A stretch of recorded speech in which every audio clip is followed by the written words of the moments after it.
नमस्कार मंडळी. जय श्रीराम. आपल्या सर्वांचं बृहन महाराष्ट्र मंडळ तत्वज्ञान या उपक्रमात स्वागत आहे. आज खूप दिवसांनी आपण आनंदाचे तत्वज्ञान ही मालिका परत सुरुवात करीत आहोत. आणि त्याच्याबद्दल मला स्वतःला खूप आनंद झाला आहे आणि मला माहिती आहे की तुम्ही सगळे पण याची खूप उत्सुकतेने वाट बघत होतात.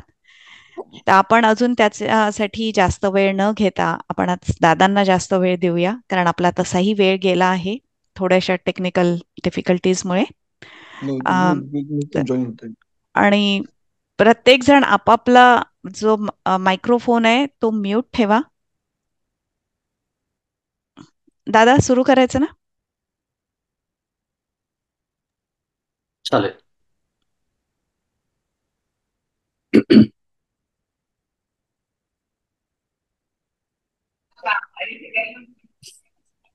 गलद्दानगण्डं मिलद्भृङ्गखण्डं चलच्चारुशुण्डं जगत्त्राणशौण्डं लसद्दन्तकाण्डं विपद्भङ्गचण्डं शिवप्रेमपिण्डं भजे वक्रतुण्डम्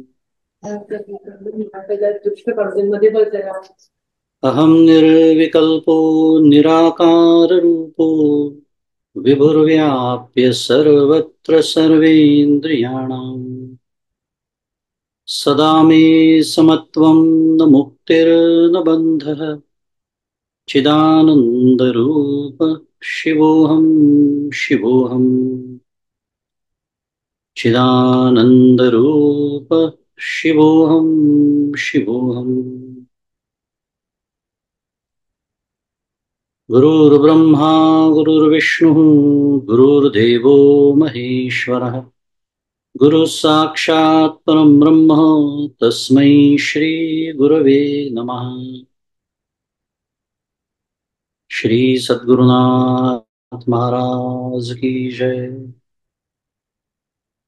जय जय रघुवीर समर्थ। श्री राम जय राम जय जय राम। श्री राम जय राम जय जय राम। श्री राम जय राम जय जय राम। श्री राम जय राम जय जय राम। श्री राम जय राम जय जय राम। श्री राम जय राम जय जय राम। श्री राम जय राम जय जय राम। श्री राम जय राम जय जय राम। श्री राम जय राम जय जय राम। श्री राम जय राम जय जय राम। श्री राम जय राम जय जय राम। श्री राम जय राम जय जय राम।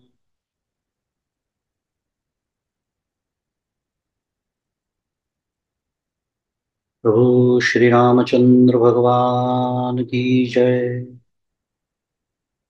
श्री सद्गुरुनाथ महाराज की जय। जय जय रघुवीर समर्थ।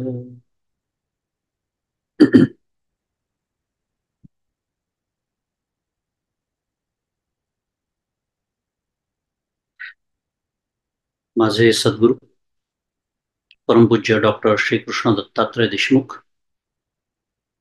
उपाक्ष डॉक्टर काका यांच्या श्रीचरणी शिरसाष्टांग वंदन करतो.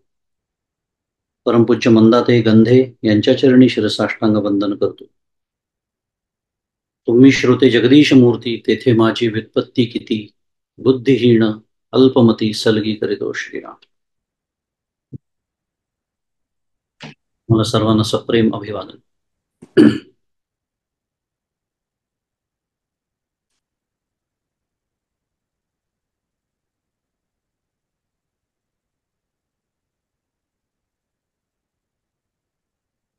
अनेक आठवड्यांच्या खंडानंतर जवळपास मला वाटतं एक 10-11 आठवड्यांचा खंड झाला असेल. आपण सर्वजण पुन्हा एकदा आनंदाचे तत्वज्ञान या मालिकेमध्ये भेटतोय. त्यामुळे सर्वांचं पुनश्च स्वागत असं म्हणायला काहीच हरकत नाहीये. या मालिकेच्या व्हॉट नावाच्या या दुसऱ्या टप्प्यामध्ये आपण विविध पारमार्थिक संकल्पना समजून घेत आहोत. विविध विषय आपण त्याच्यामध्ये बघितले, कारण त्याचं शीर्षकच व्हॉट म्हणजे नेमकं स्वरूप काय आहे. परमार्थ प्रांतामध्ये अनेक संकल्पना आहेत, अनेक संज्ञा आहेत, अनेक प्रक्रिया आहेत. तर त्या प्रक्रिया तर प्रामुख्याने आपण तिसऱ्या टप्प्यात बघणार आहोत, ज्याला आपण हाऊ असं नाव दिलेलं आहे. व्हाय, व्हॉट आणि हाऊ अशी मांडणी सुरू आहे आपली. तर या व्हॉट नावाच्या दुसऱ्या टप्प्यामध्ये आपण संकल्पनांचं स्वरूप समजून घेतोय. म्हणजे आपण थोडक्यामध्ये काय म्हणूया, पायाभरणी करतोय. ज्याच्या त्या पायाभरणीवरती आपली अंतिमतः परमार्थाची म्हणजे साधनेची आणि म्हणजेच अनुभवाची इमारत उभी राहणार आहे. तर याचे स्वरूप आपण समजून घेतो आहोत. त्याच्यामध्ये सत्शिष्य या विषयाचा आपण तपशीलवार विचार, त्याची व्यापकता काय आहे, त्याची गंभीरता काय आहे, सगळ्यात महत्वाचं गंभीरता. कारण इथे गंभीरता याचा अर्थ शिष्य म्हणून माझ्यावर असलेली जबाबदारी काय. कारण जो विषय आपण आत्ता बघतो आहोत, सत्शिष्य असं मी म्हणालो, हा तर म्हणजे थेट माझ्याशी संबंधित विचार आहे किंवा विषय आहे. कारण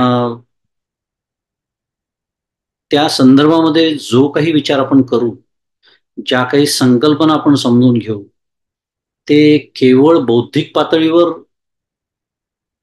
राहण्यासाठी म्हणून नव्हे, समजून ते घ्यावं लागणारच आहे. त्यामुळे बौद्धिकतेचा संबंध तिथे आहेच, पण त्याचं ताबडतोब रूपांतर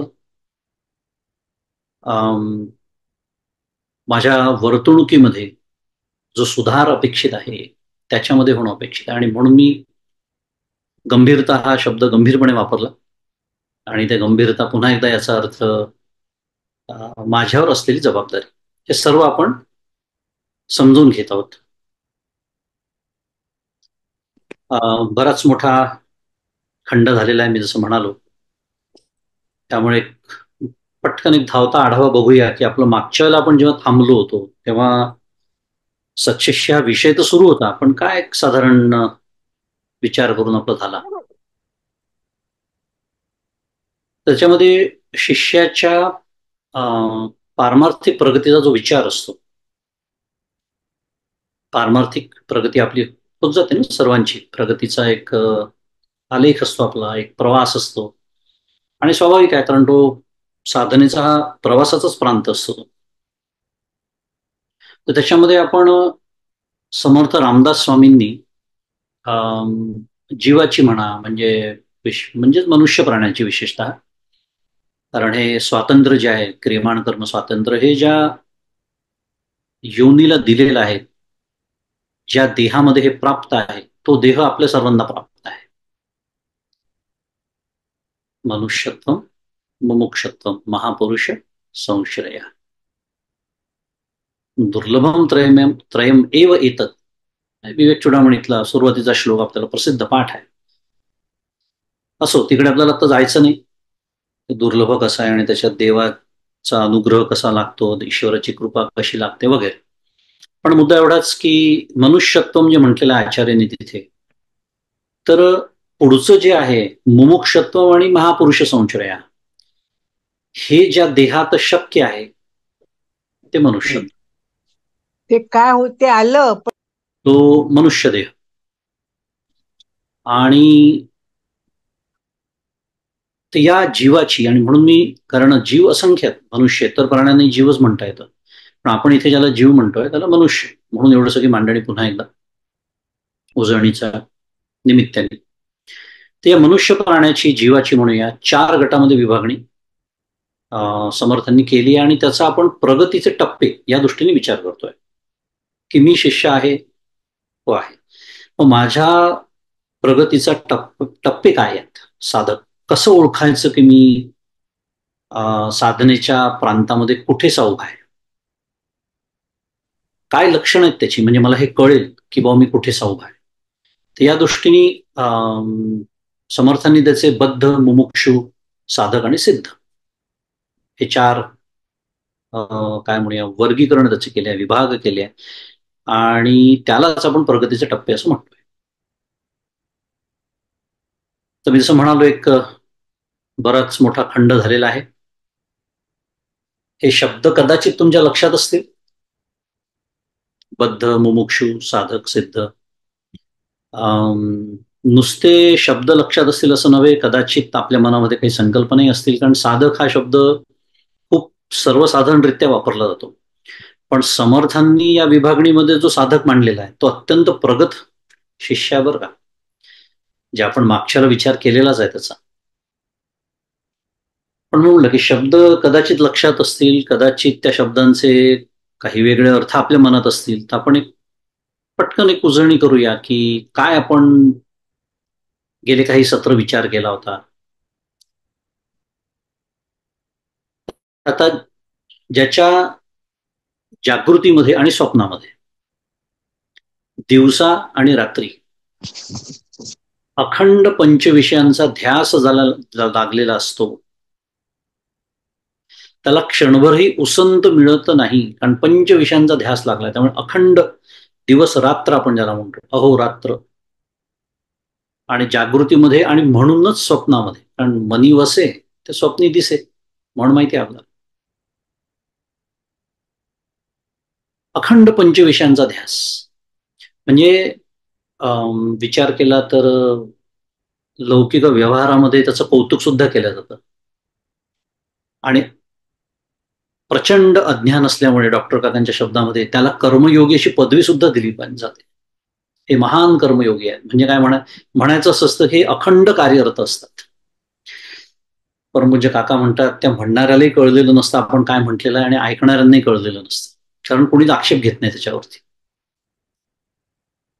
परमपूज्य काका म्हणतात की हे काय म्हणूया कार्यमग्न आहेत, हे खूप कार्यरत आहेत, यशस्वी आहेत, बाकी काय वाटेल ती विशेषणं द्या त्यांना, कर्मयोगी म्हणू नका. कारण कर्मयोगी कोण याचं वर्णन भगवद्गीतेत आलेलं आहे. त्यामुळे अखंड पंचविषयांचा ध्यास लागलेला, त्यामुळे क्षणभरही उसंत न मिळणार, अहोरात्र त्या विषय प्राप्तीच्याच मागे लागलेला, परमार्थशास्त्राचा गंधही नसणार, परंतु जगातील उलाढालींची बित्तम बातमी असणारा. आपण दासबोधाच्या आधारे बोलतोय. समर्थ जर आजच्या काळात झाले असते तर त्यांनी एखादी ओवी नक्कीच दिली असती की दिवसभर व्हॉट्सअप, युट्यूब, इंस्टाग्राम, फेसबुक अशी एखादी ओवी नक्कीच लिहिली असते समर्थांनी.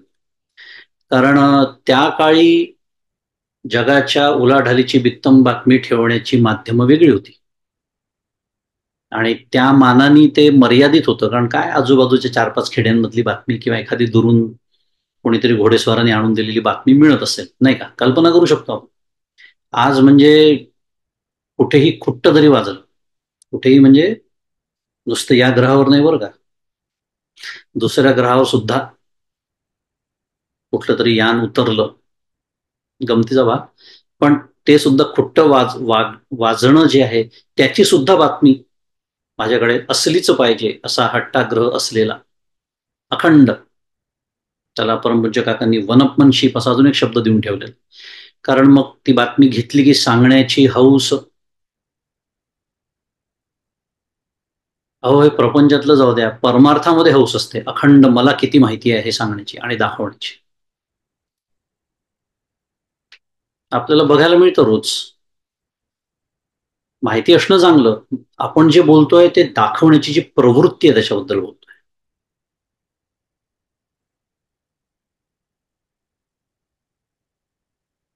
थोडक्यामध्ये बहिर्मुखतेची मनस्वी आवड असणारा तो बद्ध. आपण उजळणी बघतोय बरं का, पटकन सगळं सविस्तर वर्णन झालेलं आहे आपलं सगळं, पण आता बराच खंड पडलाय त्याच्यामुळे ह्याला म्हणायचं बद्ध. आणि आठवत असेल तुम्हाला तर आपण तेव्हा विचार केला होता की बद्ध शब्द ऐकल्याबरोबर मी स्वतःला प्रमाणित करतो की बद्ध तुम्ही निश्चितच नाही. ठीक आहे, सिद्ध नसेल आहे कदाचित, त्याला शब्द मी कदाचित लावत असतो, कारण असण्याची शक्यता असू शकते ना. म्हणजे काय, you know what I mean, शुद्ध मराठीत. ठीक आहे, सिद्ध कदाचित नसेल, पण बद्ध तर निश्चितच नाही. आणि हे सांगण्यासाठी मागच्याला आपण ती बद्धाची ते एक लक्षण बघितलं होतं. काय, जगाची बित्तम बातमी ठेवणारा.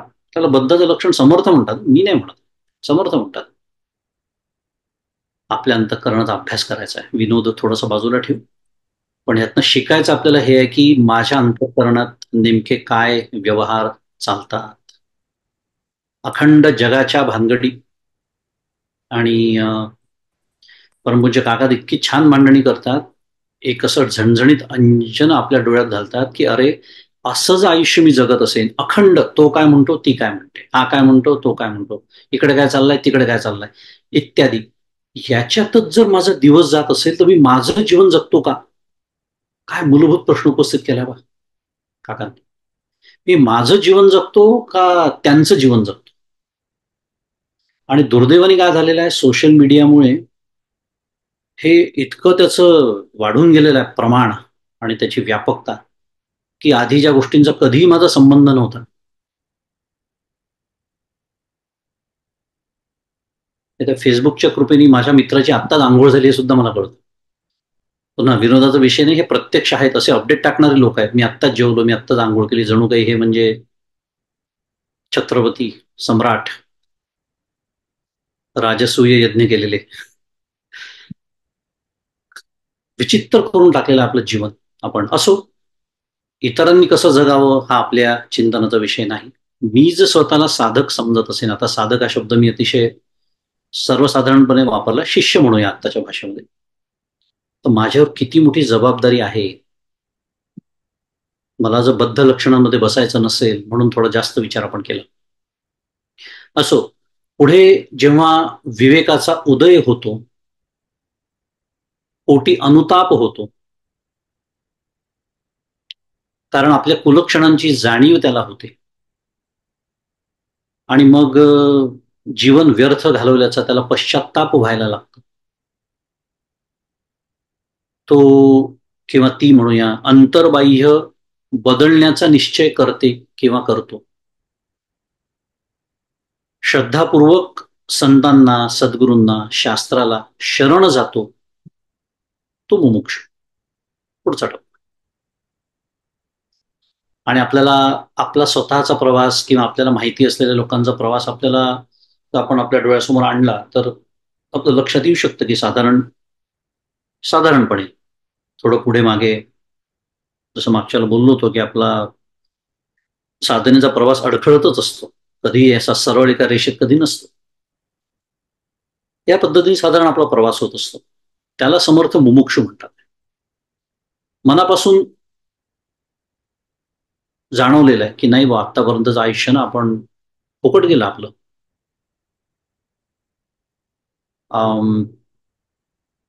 आणि कुठल्याही निमित्ताने ते होऊ शकतं. आता एक मला आत्ता उदाहरण आठवलं म्हणून सांगून टाकतो की काही दिवसांपूर्वी असंच एका व्यक्तीशी माझं बोलणं सुरू होतं, आणि मी परमार्थ प्रांताकडे का वळलो हे सांगताना त्यांनी छान सांगितलं की त्यांचं वय तरुण, काय असेल 30-32 वय वगैरे असेल साधारण. तर असं वाटतं ना की अजून आपल्याला बरंच काही भोगायचं आहे, अनेक सुखोपभोग घ्यायचे आहे, पुष्कळ सुख अजून आपल्या आयुष्यात यायची आहेत, अनेक विषयांचे भोग माझे राहिलेले आहेत, कारण अजून मी तरुणच आहे, अजून तर बराच पैसा मला कमवायचा, यश कमवायचा इत्यादी. म्हणजे मग हे सगळं मला मिळालं एकदाच आयुष्यामध्ये की मी सुखी, आनंदी, समाधानी.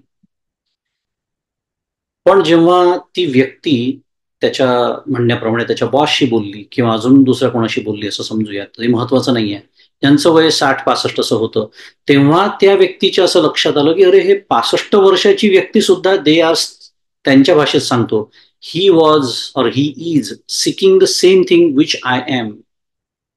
At the age of 60, he's doing the same thing what I'm trying to do at the age of 30. That means something is fundamentally wrong. म्हणजे हे जे मी समजलो की मी जेव्हा 60 वर्षाचा होईन तेव्हा मला हे सगळं प्राप्त होईल, यश, सत्ता, संपत्ती, कीर्ती, वगैरे वगैरे, ती यादी आपल्याला माहिती आहे, आणि मग मला समाधान लाभेल नव्हे. आणि मग त्याच्या लक्षात आलं की मार्ग चुकतोय काहीतरी, मगाशी आपण जे बोलत होतो, पश्चात्ताप, हे असं होतं. आपण ज्ञानाच्या सप्तभूमिके बघतो आहोत, त्याच्यातही शुभेच्छा, सुविचारणा ह्याच पद्धतीने प्रगती होते.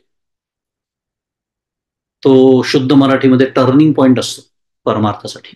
जेव्हा अशी जिज्ञासा निर्माण होते, जेव्हा आपल्याच जीवनाचा आपण अभ्यास करायला लागतो आणि लक्षात यायला लागतं की नाही नाही काहीतरी चुकतंय, गणित चुकतंय आपलं, आपले जे आडाखे आहेत, ज्या गोष्टी गृहीत धरून आपण चालतो आहोत, आणि मग शोध सुरू होतो की हे सगळं कुठे मिळेल. मुमुक्षु. पण त्याच्यामध्ये महत्वाचा मुद्दा होता शरण जाणं, श्रद्धापूर्वक. आणि श्रद्धावान लभते ज्ञानम, श्रद्धेचं फार महात्म्य भगवंतांनी पण गायलेलं आहे भगवद्गीतेमध्ये.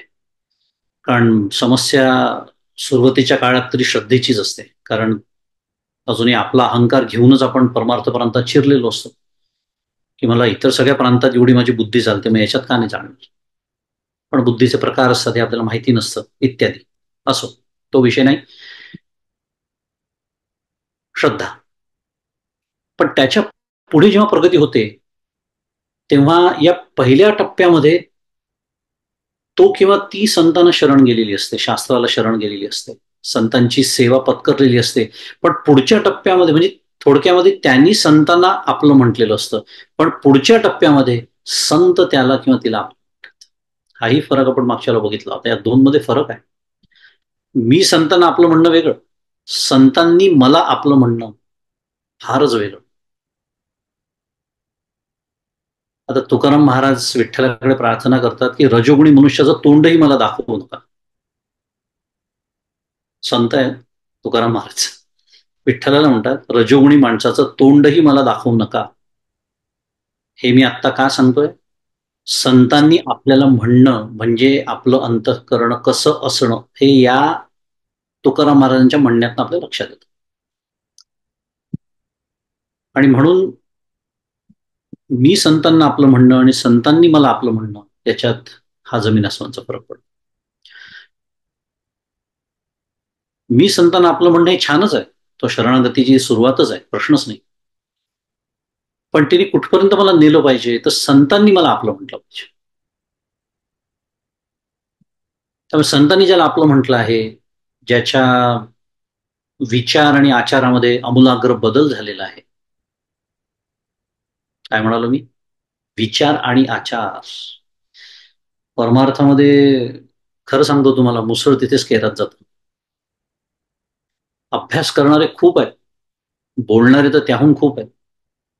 परमपूज्य मंदादे गमतीने म्हणतात की युट्यूबवर आता जागा उरली नसेल, इतकी गर्दी झालेली आहे. मग मुसळ कुठे केरात जातं? आचारात बदल नाही. कारण समोरच्याला सांगतो म्हणजे समजलेलं असेलच किंवा त्याप्रमाणे माझं वर्तन असेलच असं नाही. असते कोणाकडे सांगण्याची छान कला असते, लोकांना आवडतं, भाग वेगळा आहे. म्हणून विचार आणि आचारात आमूलाग्र बदल.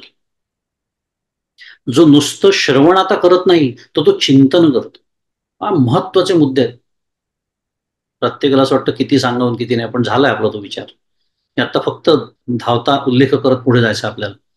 पण लक्षात ठेवा, श्रवण नुसतं करत नाही, चिंतन करतो. सारासार विवेक, सार काय, असार काय, आत्म काय आहे, अनात्म काय आहे, हे सगळे जे विवेक आहेत ते अखंड अंतःकरणात सांभाळ. हे जे नामरूपात्मक जग आहे त्या जगताचं मिथ्यात्व लक्षात घेऊन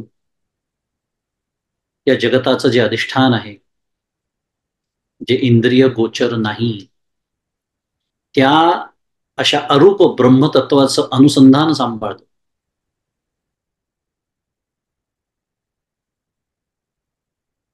आणि जीवब्रह्मैक्याचा अनुभव घेतल्याने भेद सत्य दृष्टीचे त्यांनी द्वैताचे पाश तोडून टाकलेले असतात, असा अत्युच्च लक्षण असलेला साधक असं समर्थ म्हणतात.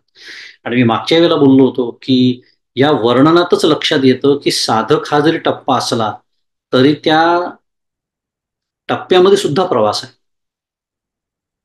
स्वाभाविकच आहे, कारण साधकाची जी लक्षणं आपण जर पाहत गेलो तर हे अत्युच्च लक्षण जे साधकाचं सांगितलं की ज्यांनी जीवब्रह्मैक्याचा अनुभव सुद्धा घेतलेला आहे, भेद सत्य दृष्टीचे द्वैताचे पाश सुद्धा त्यांनी तोडून टाकलेले आहेत, पण समर्थ त्याला साधक म्हणतायत, अजून सिद्ध म्हणायला तयार नाही आहेत.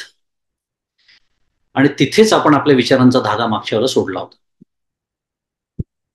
इथपर्यंत आपला विचार आला होता. असं वाटतं की अरे इतकं सगळं झाल्यानंतर आता मग काय अडचण आहे त्या साधकाला सिद्ध म्हणण्यासाठी. आणि ते वाटणं एका दृष्टीने बरोबरही आहे, हेच आपण मागच्याला बोललो होतो. कारण आता तो जो साधक आहे तो सिद्ध होण्यापासून फार दूर नाहीये, पण तरीही अजून परिपूर्णता नाही. का नाही बघूया. आपण हा आपला विचार इथपर्यंत आला होता. थोडक्यात आपण एक उजळणी करून घेतली. पुन्हा एकदा बद्ध, मुमुक्ष, साधक या तीन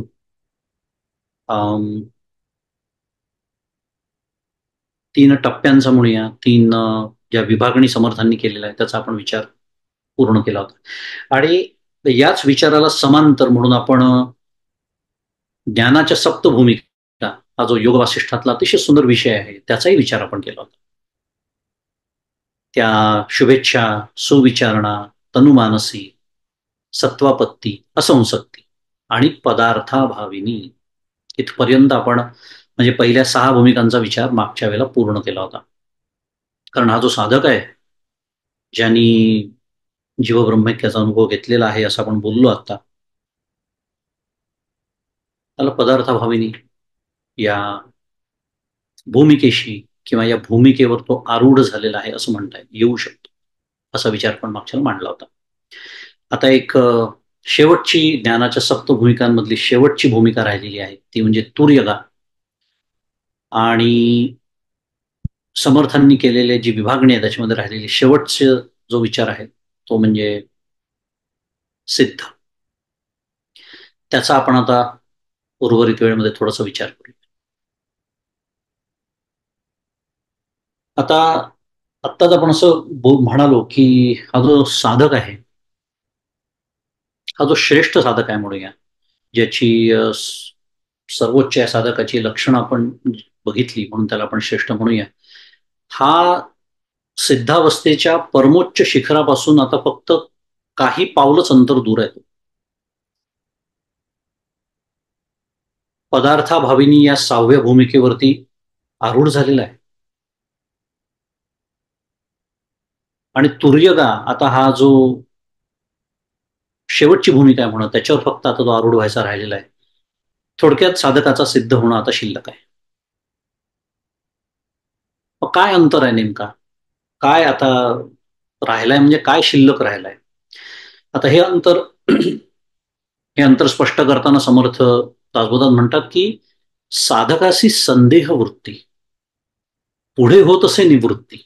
हा पुढे शब्द खूप महत्वाचा आहे. पुढे शब्द हे सुचवतोय की अजून राहिलाय, थोडासा प्रवास का होईना आहे. कदाचित देवळाच्या प्रवेशद्वारापर्यंत आलेला आहे पण गर्भगृह अजून दूर आहे असं म्हणूया हवं तर. दुरून बघितलं तसं वाटतं शिखरावरती जर समजा देऊळ असेल, कल्पना करा, तर वाटू शकतं की पोचला बहुतेक देवळात, पण नाही, अजून पूर्णतः गर्भगृहात नाही प्रवेश. त्यामुळे साधकाशी संदेह वृत्ती, पुढे होत असे निवृत्ती, आणि या कारणे निस्संदेह श्रुती साधू ओळखावा. दासबोध दशक 5 समास 10 ओवी क्रमांक 12.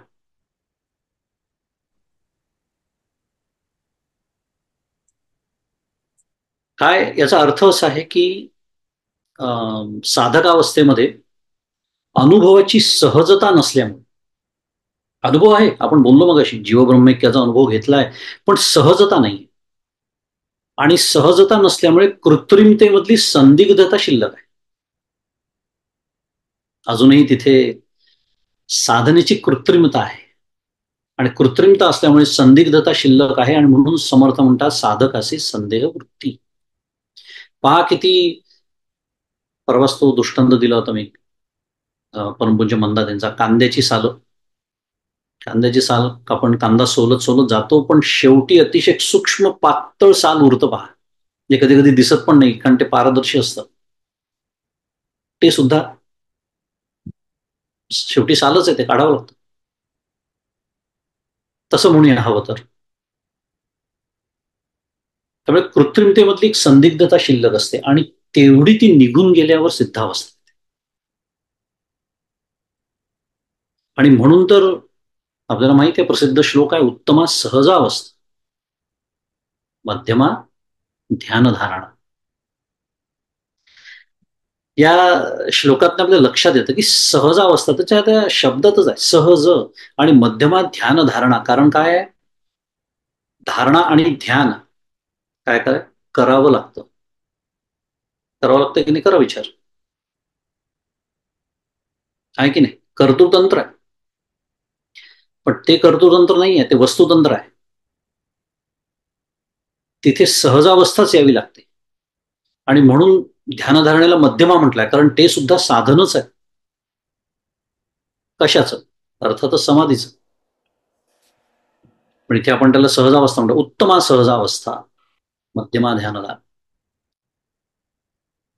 आणि त्यामुळे सिद्धावस्था जी असते, त्याला अवस्था म्हणायचं असेल तर म्हणूया सिद्धावस्था, कारण साधकावस्था त्या सापेक्षतेने आपण सिद्धावस्था म्हणू.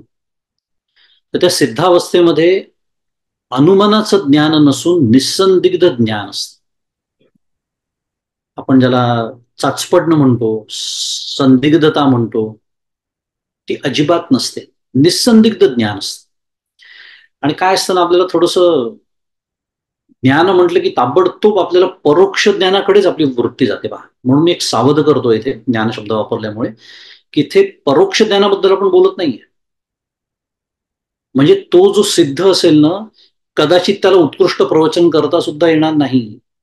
जाणीवपूर्वक बोलतोय, कारण मी नाही बोलत आहे, माऊली बोलते आहे. तयाचे पिसाट शब्द सुखे म्हणू येती वेद. अरे त्यांनी शिव्या जरी दिल्या तरी कल्याण होतं. आहेत संतांची अशी चरित्र माहिती आहेत आपल्याला. त्यामुळे त्यांना असं खूप मोठमोठाले शब्द वापरून प्रवचन करावं लागत नाही. सहज बोलणे हितोपदेश, अजून एक ऐकलं असेल आपण, सहज बोलणे.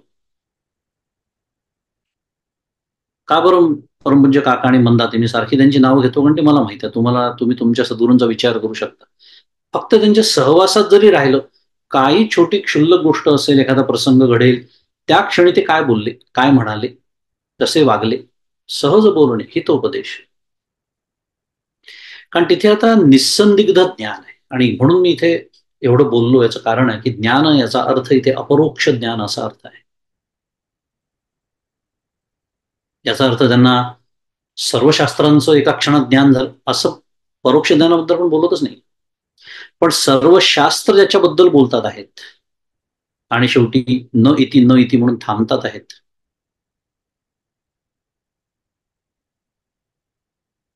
वर्तमान श्रुतेर मूर्धी, श्रुतीच्या मस्तकावर तो शोभतो. जाऊ द्या, नैष्कर्म सिद्धीतला तो श्लोक आहे, सोडून दे, पुन्हा विषयांतर होईल फार.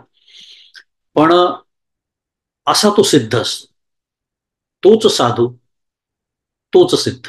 आता या ओवीमध्ये साधू ओळखावा म्हटलेलं आहे, म्हणून साधू सिद्ध.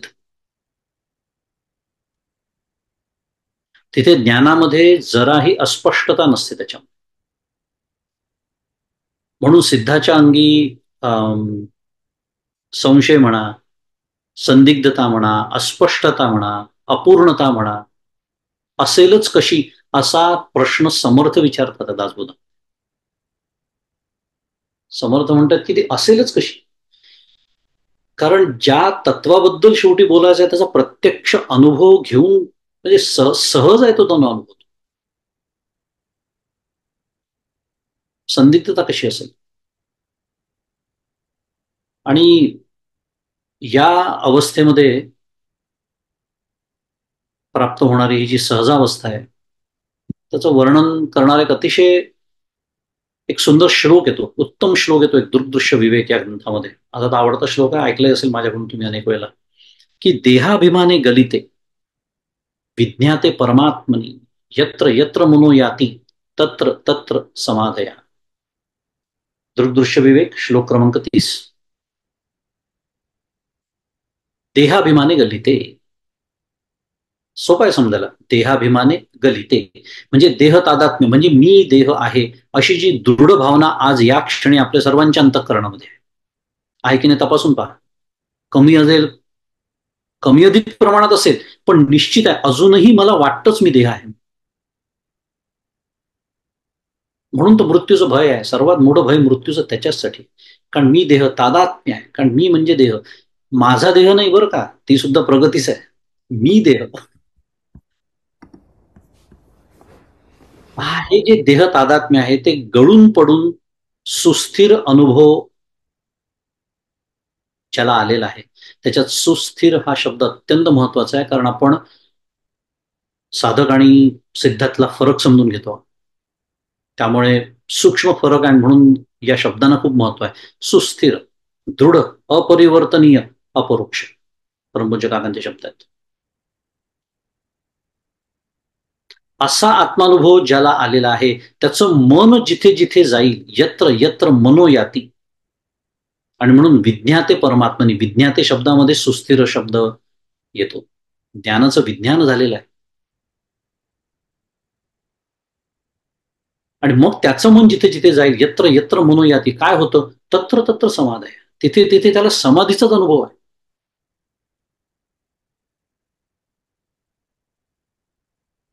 म्हणजे बाह्य जगतातील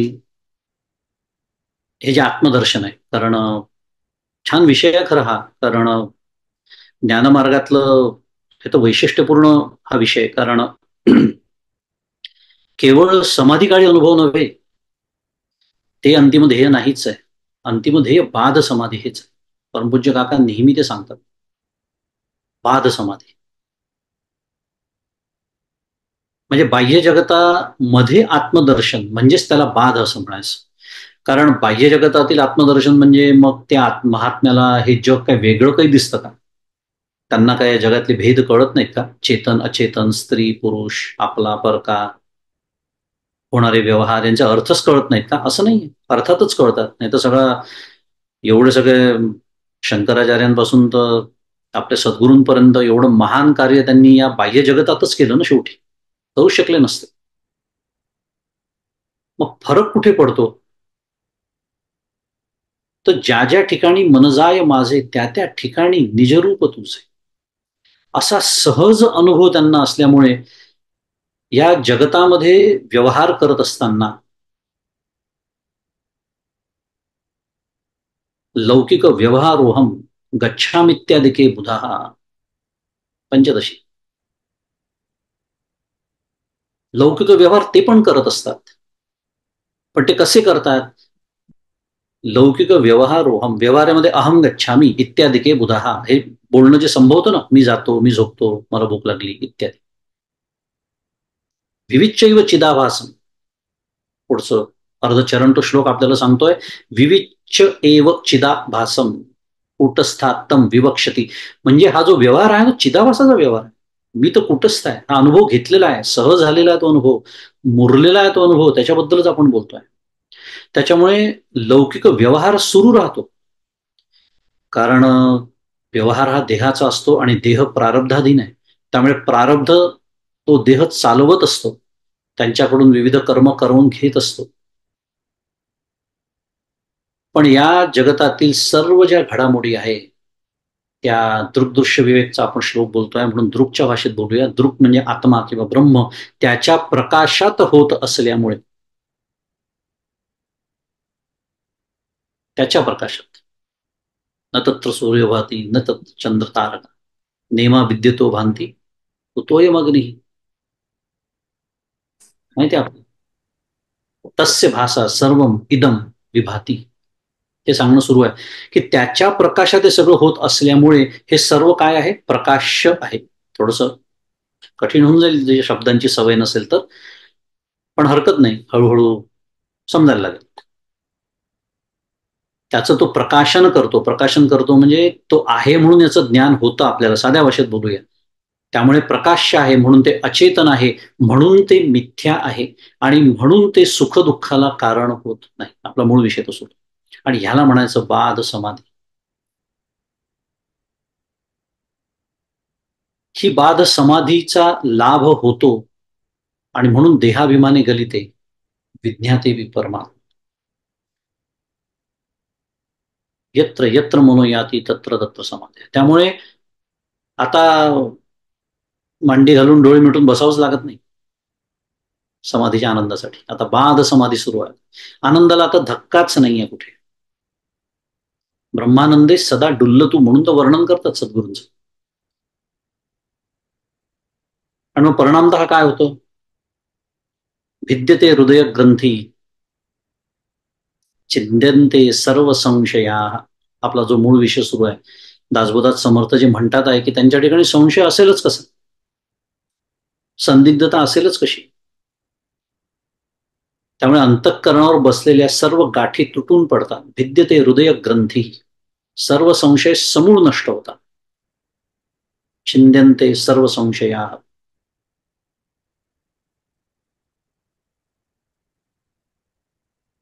आणि म्हणून समर्थ पुढे मग सिद्धाचं लक्षण सांगताना म्हणतात की सिद्ध स्वरूपी नाही देहो तेथे कैचा हा संदेह. प्रश्नच विचारतात, मगाशीच म्हणा,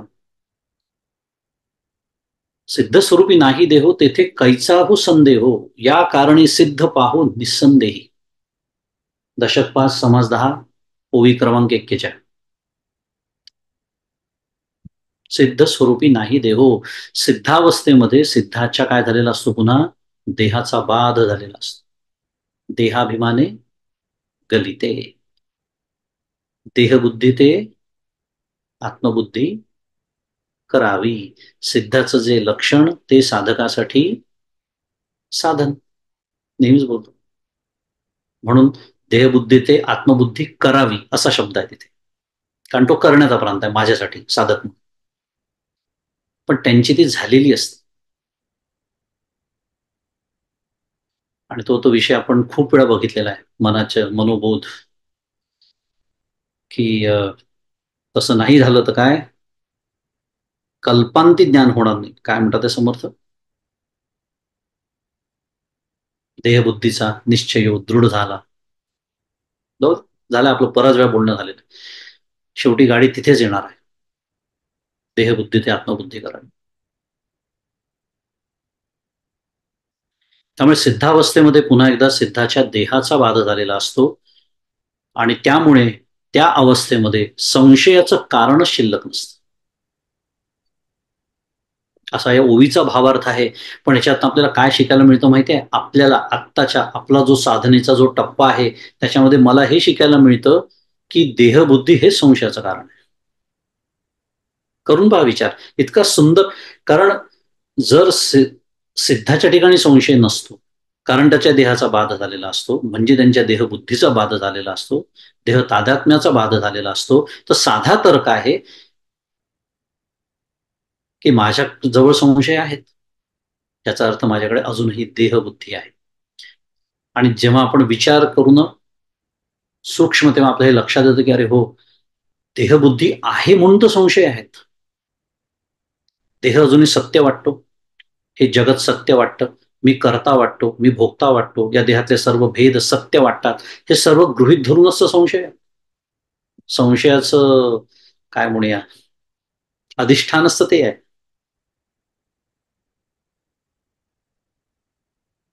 आणि तिथे देहबुद्धी संपलेली असल्यामुळे आत्मबुद्धी सुद्धा आता स्थिर झालेली असल्यामुळे संशय रहितच या कारणे सिद्ध पाहून निस्संदेह जो झालेला आहे, संशय रहित जो झालेला आहे, तोच सिद्ध असं समर्थ म्हणतात.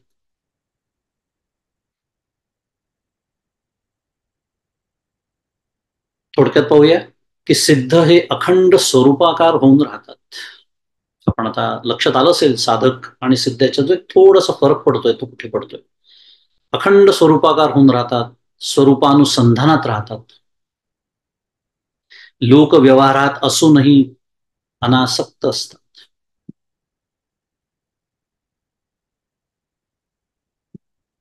त्यांच्या अंतःकरण वृत्तीला सतत शुद्ध जाणीवेचं अनुसंधान असल्यामुळे संसाराविषयी अनुकूल प्रतिकूल चिंतनच घडत नाही. शुद्ध जाणीव. अर्जुनपण न घेता मी ऐसे पांडुसुता उठतसे तत्वता ते तयाचे रूप अनेक वेळा उभी पाहतो आपण 18व्या अध्यायात. अर्जुन पण न घेता, आपलं नेहमी सांगतो गमतीने, अर्जुन तिथे काढून टाकायचं, आपलं नाव घालायचं. कारण म्हणजे सांगणं काय सुरू आहे तर देहाशी संबंधित वृत्ती तिथे आता नाही, म्हणून त्याला शुद्ध जाणीव असं म्हटलं. त्यामुळे त्यांच्या अंतःकरण वृत्तीला सतत शुद्ध जाणीवेचं अनुसंधान असतं. आणि याचाच अर्थ काय, याच्यासाठी मी मांडणी केली की याचाच शुद्ध जाणीवेचं अनुसंधान असतं. याचाच अर्थ अगदी साध्या भाषेत बोलूया, अशुद्ध जाणीवेचं अनुसंधान नसतं. बरोबर. मग अशुद्ध जाणीव म्हणजे काय, तर ती अर्जुनपण, किंवा आता नाव घालून काढायचं ते मंगेशपण. आणि मंगेशपण म्हणजे या देहाशी संबंधित सर्व विचार, मी आणि माझे. म्हणून तर माऊली म्हणते, मी आणि माझे ऐसी आठवण विसरले जयाचे अंतःकरण, तोची संन्यासी जाण निरंतर. निरंतर शब्द आहेत. आणि असं असल्यामुळे मग संसाराविषयी अनुकूल प्रतिकूल चिंतन घडेलच कसं, कारण तिथे ती भेसळच नाहीये ना, मी आणि माझीची शुद्ध जाणीव फक्त.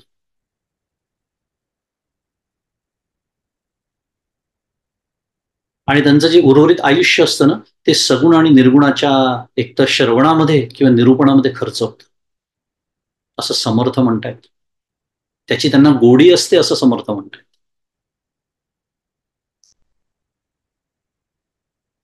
आणि एवढंच नव्हे तर समर्थ हेही सांगायला विसरत नाहीत की त्यांचं बाह्यवर्तन साधकाप्रमाणे दिसतं,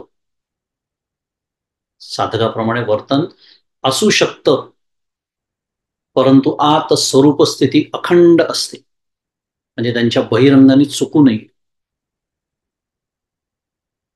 सगळे संत तेच सांगतात की माऊली काय सांगते, मार्गाधारे वर्तावे, विश्व हे मोहरे लावावे, अलौकिक नोहावे लोकांप्रती.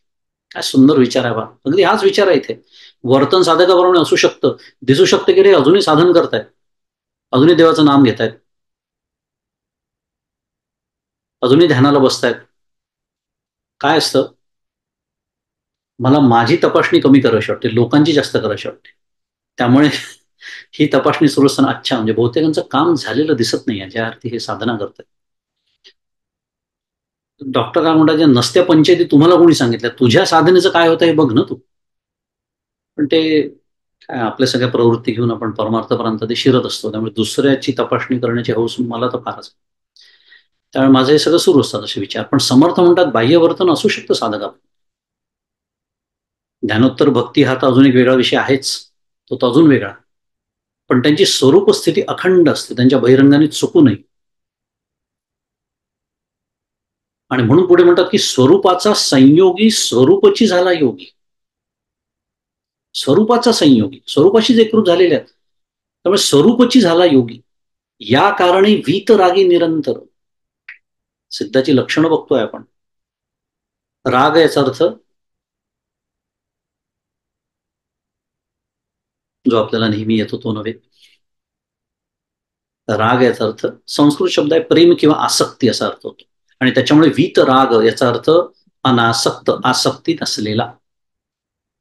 या कारणे वीतरागी, जीवाचा स्वरूपाशी ज्याचा संयोग झालेला आहे आणि ज्याला सहजावस्था आता आलेली आहे, असा हा योगी हा अनासक्त आहे, त्याचा काम संपलेला आहे. कारण त्याच्याशिवाय हे होऊच शकत नाही. कारण कठोपनिषद सांगतं आपल्याला काय, यदा सर्वे प्रमुच्यन्ते कामा यस्य हृदिश्रिता अथ मर्त्यो अमृतो भवती अत्र ब्रह्म समश्नुते. तो अथ आणि अत्र अत्यंत महत्वाचे आहे. आणि हे झालेलं आहे म्हणून तर आपण त्याला सिद्ध म्हणतो आहे. त्यामुळे आधीचा जो निकष आहे, जो क्रायटेरिया आहे, तो पूर्ण झालेला असलाच पाहिजे. कोणता? यदा सर्वे प्रमुच्यन्ते कामा यस्य हृदिश्रिता. आणि काम संपलेलं असल्यामुळे त्याचा क्रोधही संपलेला असतो. काम एष क्रोध एष रजोगुण समुद्भवा. रजोगुणाचा आता तर संबंधच उरलेला नाहीये. पण क्रोध कशामुळे येतो? साधं गणित आहे. माझ्या मनाविरुद्ध काहीतरी घडतं आणि त्याचा दोष मी कोणाला तरी दुसऱ्याला, बहुतांश वेळेला आपण तो दोष दुसऱ्यालाच देतो.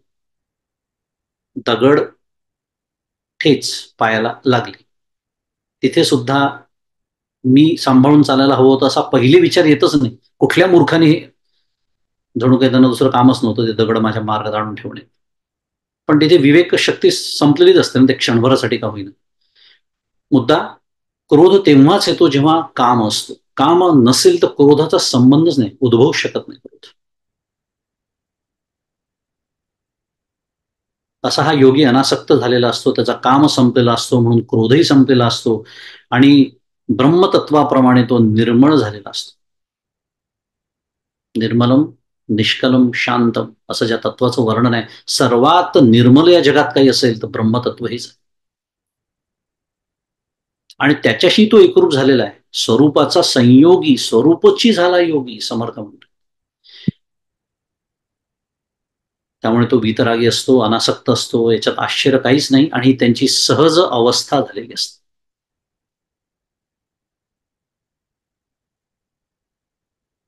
असं हे सगळं सिद्ध लक्षण आहे.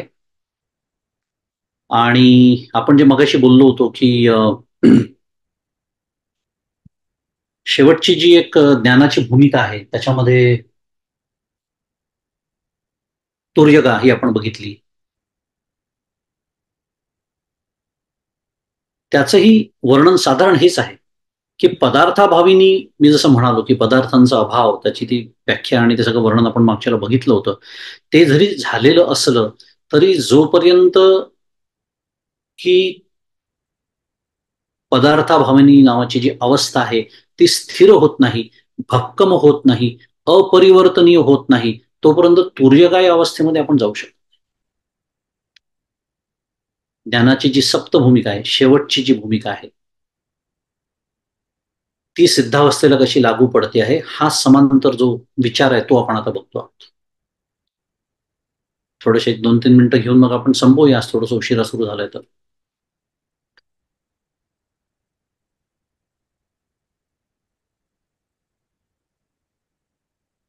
आता एक थोडासा बारकावा आहे त्याच्यामध्ये, तो आत्ता विचाराला नको घ्यायला, पण त्याचा उल्लेख आत्ता करून ठेवतो की जागृती, स्वप्न आणि सुषुप्ती या 3 अवस्था आपल्याला माहिती असतात, आपल्या अनुभवाच्या असतात सगळ्यांच्या.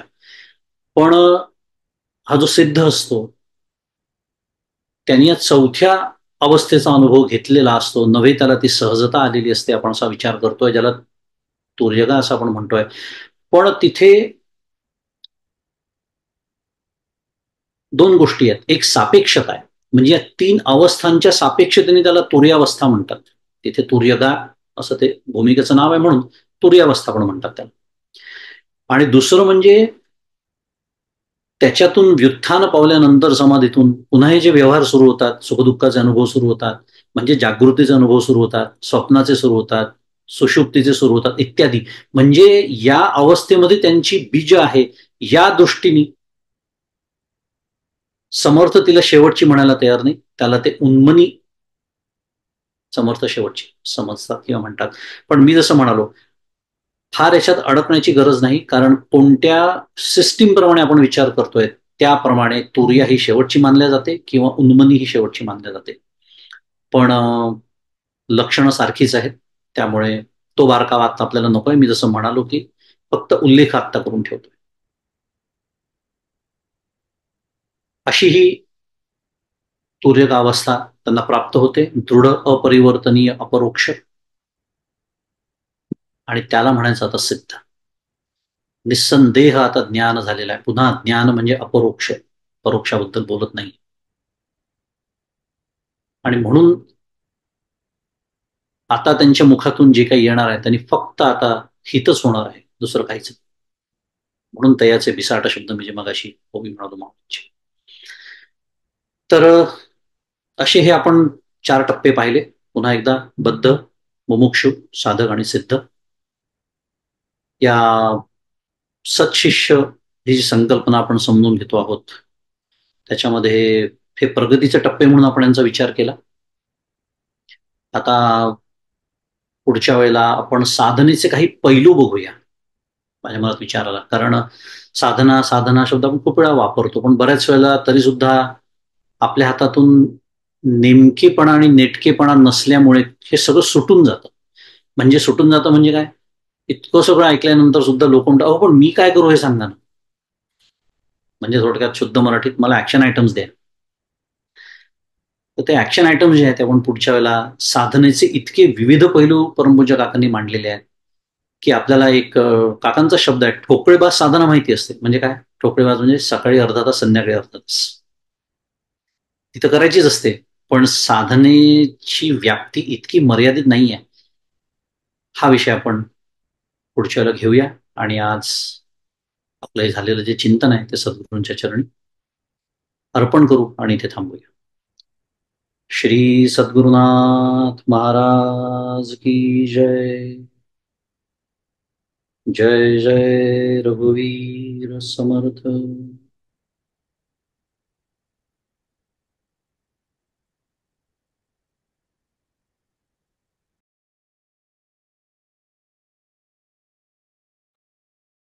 तू अनम्यूट कर राजन. धन्यवाद. ज्यात एवढा गुंतून गेलो होतो मी की मला म्यूट आहे लक्षात नाही राहिलं. धन्यवाद मंगेश दादा. आज इतक्या दिवसांनी भेट झाली, तुम्हाला इथूनच नमस्कार करतो. आजची उजळणी चांगली झाली. बऱ्याच गोष्टी पूर्ण लक्षात येत नव्हत्या. बद्ध मुमुक्षु साधक हा जो विषय आपला चालला होता त्या दृष्टीने फार उपयोगी पडली ती.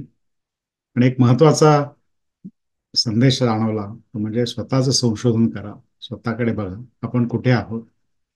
मुमुक्षु म्हणजे काय, श्रवण, चिंतन आणि सारासार विचार, साधकाची लक्षणं कोणती आणि ज्ञानाच्या सक्त भूमिका शेवटची आपण बघितली.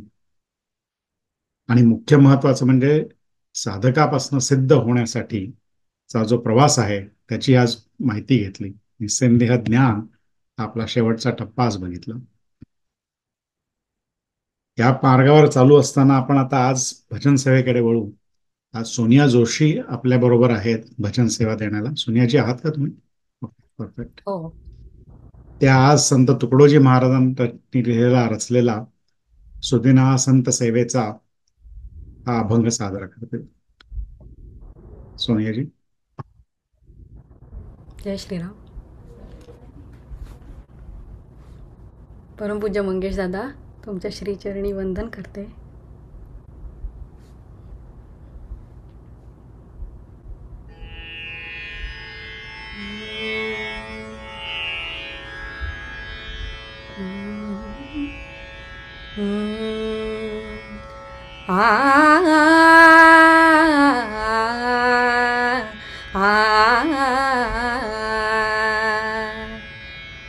सुदिन हा संत सेवेचा, सुदिन हा संत सेवेचा, सुभाग्या लाभला म्हा.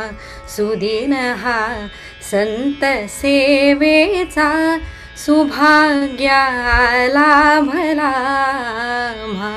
मिळाली दर्शने काशी, मिळाली दर्शने काशी, निमाली वृत्तीची सीमा.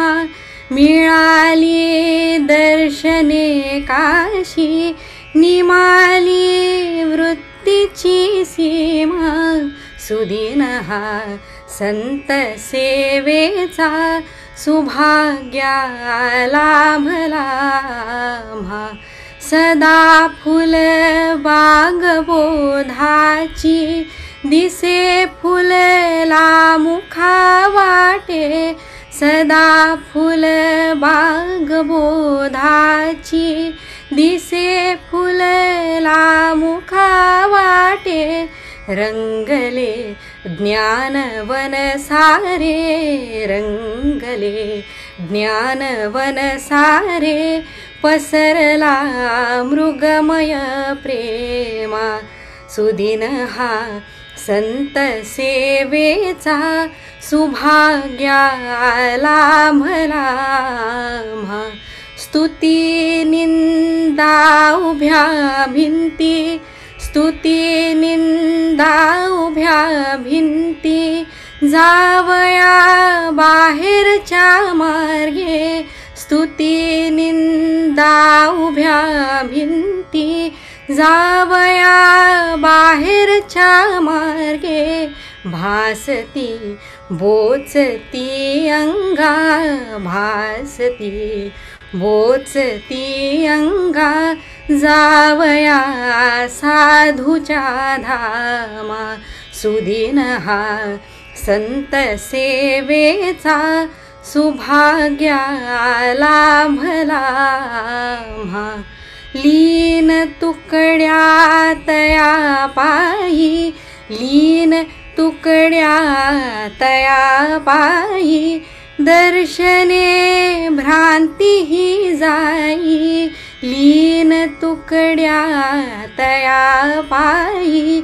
दर्शने भ्रांती ही जाई. जन्म मृत्यू नसे काही, जन्म मृत्यू नसे काही. विसरती भेदमय नेमा. सुदिन हा संत सेवेचा, सुदिन हा संत सेवेचा सुभाग्या लाभला आम्हा.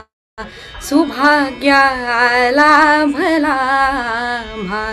सुभाग्या लाभला आम्हा. श्री सद्गुरुनाथ महाराज की जय.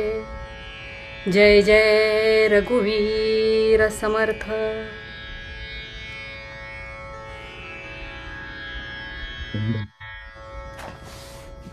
वैशाली आय थिंक हात आहे का? ओके. आपण आता प्रश्नोत्तराकडे वळू. जर कुणा प्रश्न असतील तर आपला कॅमेरा सुरू करू.